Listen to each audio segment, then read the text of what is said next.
morning and welcome to GrainTV. My name's Cody. This is Logan Burgess. Today is August 8th and the markets are trading down a bit this morning. Corn trading down 5. We have soybeans trading down 2 1/4. Wheat in Chicago trading down 14 1/2. And Kansas City wheat trading down 15 1/2. Yeah, Cody, looks like the grains in general here kind of pulling back this morning. What's pressuring this wheat market, leader of the downside here in the early going? Well, we had a news announcement out of Russia, and really the deputy prime minister over there said that there's no measures needed to regulate exports right now, and there's an exportable surplus of about 10 to 12 million metric tons of grain. So really, until that exportable surplus is not nearly the amount that it is, really there's no need for any sort of tariffs or export bans. Certainly. Well, it seems like a little bit of a premium has been built into this market as people are concerned that we might see a situation similar to 2010 here this year. Kind of pressuring corn and soybeans here to the downside in the early going this morning is just some precipitation outlooks here. As you can see, this is today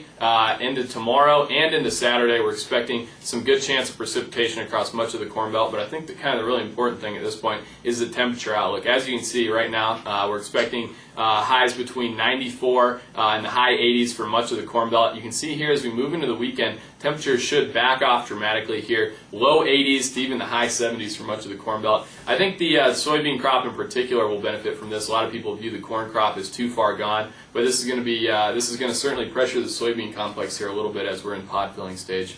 One thing that I think people should note about this weather event is that we aren't seeing soybeans and corn sell off significantly this morning on that news, and I think really the market is so seriously anticipating this this next WASDE report that I think it's very difficult. We're going to have to see a real significant weather event. Though this is significant and it should help soybeans, I think it may be difficult for it to sell off in the face of this report. Right, certainly.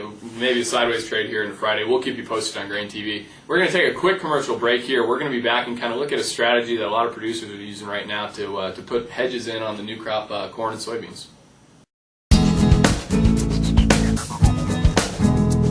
I used to have several sites. Now I kind of like the grower's edge. It gives me that cash max. You can tell it which markets you're looking for, and it will tell you what your highest net back is based on the price they're paying at that time and the basis that they're paying. And that's pretty handy because I don't have to go to so many different sites.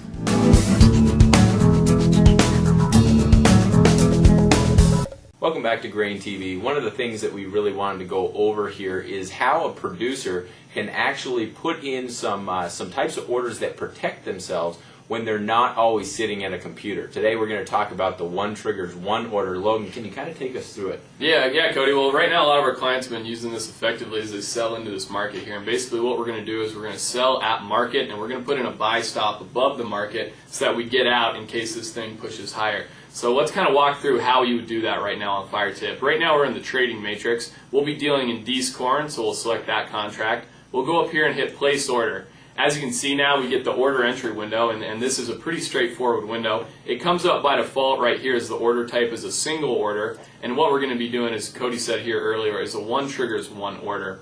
You can see now this order is going to have two legs, and when the first one gets executed, the other one's going to automatically be in the market. So as we said here, we're going to be selling one December 12 corn. It's already selected for us. We're going to be selling this at market, and this is going to be good for the day here. Now the second leg of this is that buy stop we were talking about. That's going to be in there above the market. That's going to protect us if the market starts moving higher.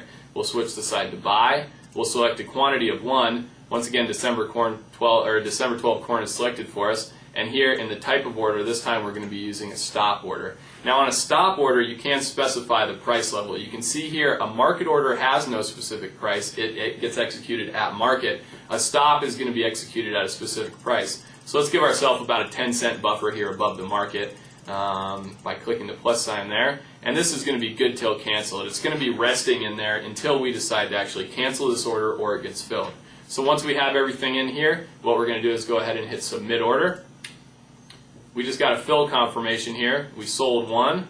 And we can see now in our working orders here, we have a market order that was filled to sell, and we now have a working order, that stop order that we spoke about before here, working above the market in case, let's say on Friday's report, yields come in really low, this thing starts moving higher. That stop will be in line there to hopefully get hit. Yeah, the advantage of a stop really is if the market doesn't do what you're expecting.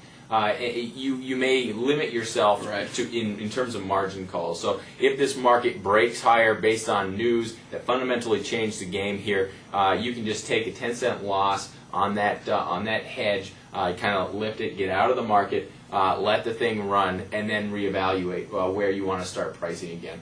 So it just kind of helps you protect that if you're hoping to minimize any margin calls. Right. If you're really doing a true hedge, you want to get this position on, sell one contract. You may not want to have a stop order, Right. But it is nice when you're trying to limit potential margin. Right, certainly, especially at a time right now where the market's consolidating, and Friday is going to really give this market direction. You know, I mean, a true hedger, could sell it there and let it move lower, but this has been a very effective strategy that we've seen quite a few guys using here. So we wanted to share it with you here this morning on GrainTV. I think that kind of wraps up our show here for Wednesday morning, Cody. Thanks a lot for joining us. Have a great day.